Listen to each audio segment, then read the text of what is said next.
Kewajiban sertifikasi halal diatur dalam Peraturan Pemerintah Nomor 39 Tahun 2021 tentang penyelenggaraan bidang jaminan produk.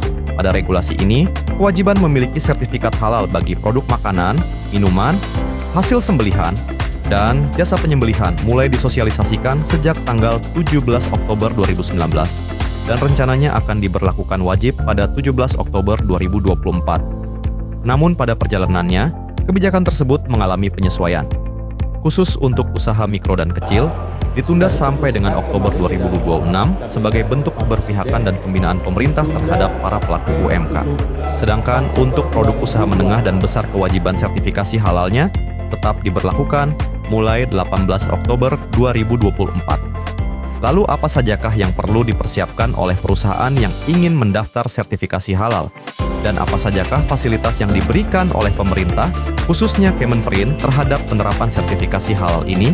Ikuti podcast Ayo Mojok yang mengupas tuntas mengenai sertifikasi halal bersama narasumber dari Lembaga Pemeriksa Halal BBSPJI KFK dalam tayangan berikut ini.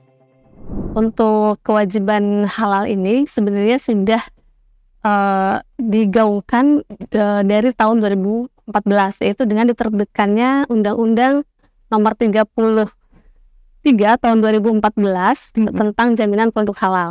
Ya, kemudian peraturan pelaksanaannya itu dituangkan dalam PP Nomor 31 Tahun 2019.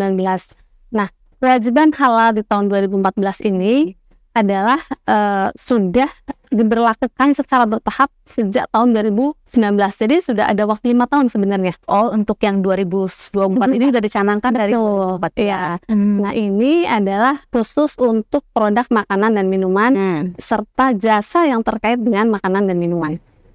Jadi memang sudah dari lama ya digaungkan dan disosialisasikan seperti itu ya? Iya, betul. Jadi tidak serta-merta ya, ini sudah cukup lama. Dan bahkan kalau kita melihat dari terbitnya Undang-Undang 33 Nomor 14 itu kan udah ada waktu sekitar 10 tahun ya. Dan seharusnya para pelaku usaha sudah aware terhadap kewajiban hal ini. Oke, berarti nanti kalau misalnya pada bulan Oktober 2024 itu semuanya wajib punya sertifikat halal di produknya ya?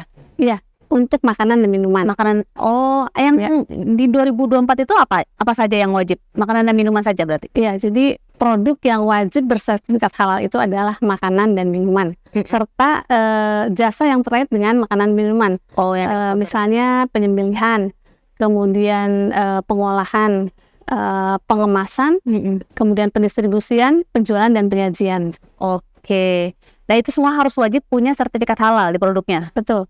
Oke, kalau misalnya ada yang ketahuan tidak ada sertifikat halalnya bagaimana itu? Jadi kalau produk-produk tersebut ya? Iya, itu nanti ada sanksinya. Dari sanksi yang paling ringan, misalnya sanksi administratif berupa peringatan, gitu ya, sampai kemudian ada pelarangan untuk melakukan usaha, gitu. Jadi ditutup usahanya. Oh, ya. Itu ya. Oh, jadi memang tidak boleh diedarkan nanti produknya seperti kalau nggak ada label halalnya. Betul. Nah, itu berarti kalau yang untuk non halal apakah boleh nggak pakai itunya, nggak pakai sertifikat halalnya? Kan nggak mungkin juga pakai ya kalau non halal. Iya, jadi dalam kewajiban sertifikasi halal ini ada juga pengecualian untuk bahan yang memang sudah jelas itu merupakan barang haram. Iya. Maka itu dikecualikan dari kewajiban halal.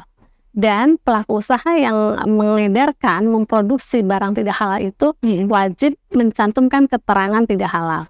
Oke, berarti memang tidak ada yang nggak pakai label ya, seperti itu ya? Semuanya antara pakai label halal atau label tidak halal seperti itu ya? Kalau enggak nanti akan dikenakan sanksi ya, seperti ya, Mbak Ida ya? Oke, baik, ini udah ada gambaran mungkin ya kawan Mojok ya untuk apa yang akan terjadi di Oktober 2024 ini nih. Nah, berarti kan mereka semua harus siap-siap ya untuk yang khususnya pelaku usaha untuk makanan dan minuman dan produk-produk pendukungnya ya. Nah, kira-kira kalau untuk sertifikasi halal itu sendiri ya, bisa diceritakan nggak sertifikasi halal itu sendiri gimana sih untuk permohonannya, cara melakukannya dan sebagainya? Jadi sebenarnya untuk permohonan sertifikasi halal ini ada 2 mekanisme gitu ya. Ada yang self-declare, kemudian ada juga yang reguler gitu. Nah, skemanya gitu ya? Iya, skemanya, betul. Untuk skema yang self-declare itu adalah produk-produk yang satu tidak beresiko, ya, artinya prosesnya sederhana dan jelas menggunakan bahan-bahan yang halal. Ya, jadi sudah secara dokumen semua tertelusur memiliki sertifikat halal untuk bahan yang digunakan. Untuk skala industrinya yang self declare ini adalah khusus untuk industri kecil dan mikro seperti itu. Nah, self declare ini kebanyakan adalah pelaku usaha yang dalam permohonannya itu difasilitasi oleh pemerintah. Dan ini disesuaikan dengan kondisi dan kemampuan pemerintah ya. Difasilitasi maksudnya jadi gratis ya kalau self declare? Betul, ya. Lalu yang kedua yaitu skema sertifikasi halal yang reguler ini untuk proses produksi yang memang melibatkan hewan dan unsur hewan. Artinya prosesnya tidak sederhana, cukup beresiko gitu ya. Dan secara bahan-bahan itu memang harus dipastikan, ditelusur bahwa bahan yang digunakan adalah bahan-bahan yang memang halal. Nah, kalau reguler ini tentunya ada tarif ya, ada tarif tertentu yang sudah ditetapkan juga oleh pemerintah. Ketentuan tarifnya sudah ditetapkan berdasarkan keputusan Kepala BPJPH nomor 141 tahun 2024. Ini yang terbaru. Oke, berarti di situ ada tarif-tarifnya apa saja ya? Betul. Mungkin kita akan ngomongin tarif. Tapi sekarang saya tertarik ini untuk membahas mengenai perbedaan ini ya. Dua, ada yang self declare dan ada yang namanya reguler. Betul. Berarti self declare itu mereka mendeklarasikan sendiri ya untuk pelaku industri ya? Iya. Jadi pelaku industri itu mendeklarasikan atau mengikrarkan gitu ya kalau produknya itu menyatakan sendiri ya, produk yang halal. Itu halal. Tapi dalam hal ini deklarasi oleh pelaku usaha ini tetap ada tahapan verifikasi yang dilakukan oleh pendamping halal. Lembaganya pendamping halal itu dinamakan LP3H. Itu bisa terdiri dari unsur masyarakat, pemerintah gitu ya, yang membentuk lembaga LP3H seperti itu. Gitu. Nah, dari khusus ya itu ya untuk LP3H-nya itu. Betul. Memang itu sebuah lembaga legal ya, lembaga legal yang itu juga diakreditasi oleh BPJPH. Seperti itu. Kemudian setelah melalui tahapan verifikasi tetap ada disidangkan di Komisi Fatwa dan kemudian terbitlah sertifikasi halal. Oh, jadi tidak semerta-merta mereka ngasih dokumen dan menyatakan halal langsung terbit itu ya, tapi ada juga ya verifikasi lagi ya di situ ya. Verifikasi dokumen oleh P3. Ini untuk produk-produk yang tidak beresiko atau berkaitan dengan hewan ya? Iya, tidak beresiko, sederhana prosesnya dan skala industrinya mikro dan kecil. Mikro dan kecil seperti itu ya. Berarti seperti yang vegan atau tidak mengandung itu bisa ya? Gitu. Rempah seperti itu bisa berarti ya. Oke. Kalau untuk yang tadi yang reguler berarti itu bedanya apa? Ada pendamping halal juga ya di reguler atau bagaimana? Nah, jadi ada untuk yang self declare maupun reguler itu persamaannya adalah bahwa semua usaha yang mau bersertifikat halal itu harus memiliki penilaian halal ya.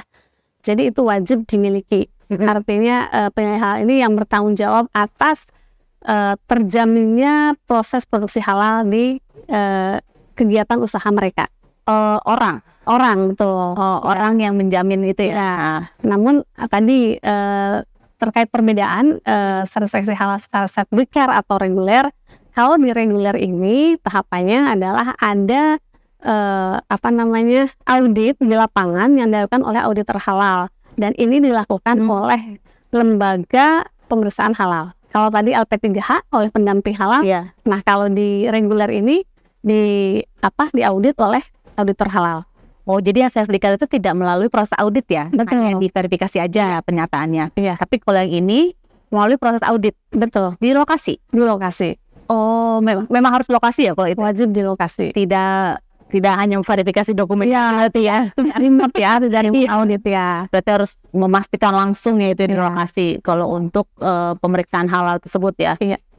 Nah, tadi kan juga dibilang ada penyelia halal. Iya. Penyelia halal itu berarti orang khusus yang menangani kebutuhan halal ya di dalam usahanya sendiri ya. Iya.